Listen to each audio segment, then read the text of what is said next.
1 milhão para o Zema, 160 milhões para a Globo, um filme para o Bolsonaro e um banqueiro preso. Mas existe uma pergunta que ninguém está fazendo. Existe o fato e existe a versão, mas num ano eleitoral, a versão sempre grita mais alto do que o fato.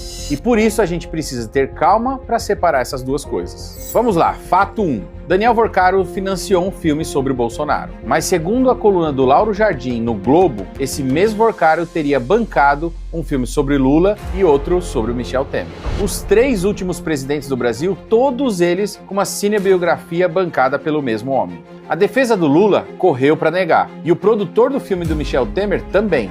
E o próprio Temer, que negou ter recebido dinheiro para o filme, recebeu 10 milhões do Banco Master por serviços de advocacia. E isso tá tudo registrado. Fato 2. O pai do Daniel Vorcaro doou R$1 milhão para o Partido Novo em Minas, partido do Romeu Zema, em 2022. Uma doação legal e registrada na Justiça Eleitoral. Fato 3. O Flávio Bolsonaro buscou patrocínio privado com Vorcaro para um filme sobre o pai. E ele diz que conheceu Vorcaro em dezembro de 2024, muito antes das acusações públicas. E os ministros do STF, segundo Metrópolis, declararam que no que foi divulgado até hoje, não há crime. Assim como não há crime nos 160 milhões de reais que a Globo recebeu de patrocínio do Vorcaro no programa do Luciano Huck. Agora há a versão, mas antes já me segue e compartilha esse vídeo.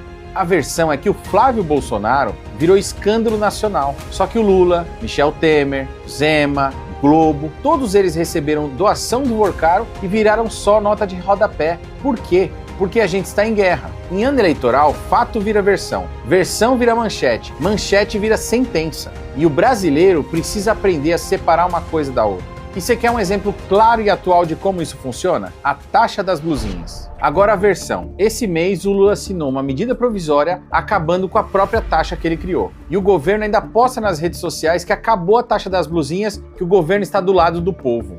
O herói da história é o mesmo cara que criou o problema. É a mesma engenharia. Cria o fogo e depois aparece com a mangueira. Cria a taxa e depois acaba com a taxa só para ser aplaudido. Investiga um lado, esconde o outro. Mas de repente vira o defensor da democracia. Por isso a gente precisa fazer uma distinção que ninguém está fazendo. Uma coisa é o ilegal, outra coisa é o imoral, e uma terceira coisa completamente diferente das outras duas é o que é conveniente. E em ano eleitoral, tudo isso pode ser transformado em versão. Tá só começando. Esse ano vai ser longo, a campanha vai ser suja e o brasileiro só tem uma arma, a memória. Eu sou Gilberto Nascimento e eu acredito que o eleitor brasileiro é mais inteligente do que a versão que tentam vender para ele.